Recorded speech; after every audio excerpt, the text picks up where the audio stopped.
மிக உயரிய வழக்கறிஞர்கள் ஒருவரான அபிஷேக் மனு சிங்வி டெல்லியிலிருந்து இதுக்காக வாதாடினாரு. கூடவே தாவேகாவோட முக்கிய வழக்கறிஞர் எஸ் அறிவழகனும் கைகோர்த்தாரு. அவங்க முன்வைத்த வாதங்கள் என்ன?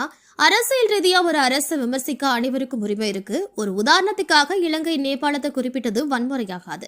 இந்த பதிவை பார்த்துட்டு தமிழ்நாட்டுல எங்கும் கலவரம் நடக்கல, அப்படி இருக்கும்போது இது எப்படி வன்முறையை தூண்டியதாகும்?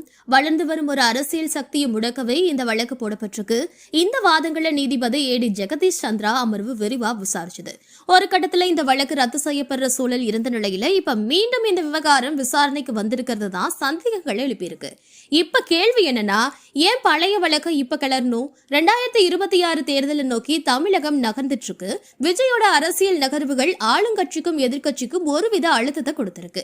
அவர் வெறும் நிர்வாகி கிடையாது, தாவேகாவோட தேர்தல் வியூகங்கள்ல வகுக்கிற ஒரு மாஸ்டர் மைண்ட். அவரை சட்ட சிக்கல்ல மாட்டிவிட்டா விஜயோட தேர்தல் பணிகள் தோய்வடையும் என சிலர் கணக்கு போடுறாங்களா?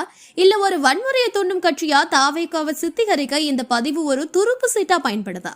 தமிழ்நாட்டை பொறுத்த வரைக்கும் சினிமா பிரபலங்கள் அரசியலுக்கு வர்றது புதிது கிடையாது.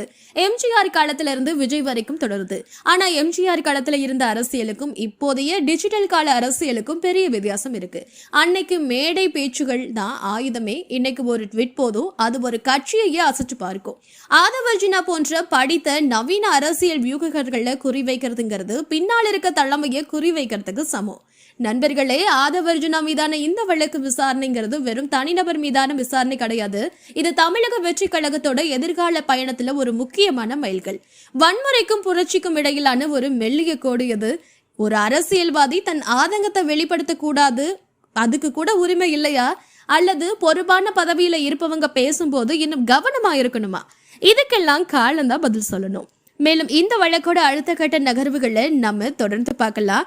உங்களுக்கு என்ன தோணுது? ஆதவர்ஜுனா சொன்னது புரட்சிக்கான அறைகூவலா இல்ல தெரியாம செய்த தப்பா?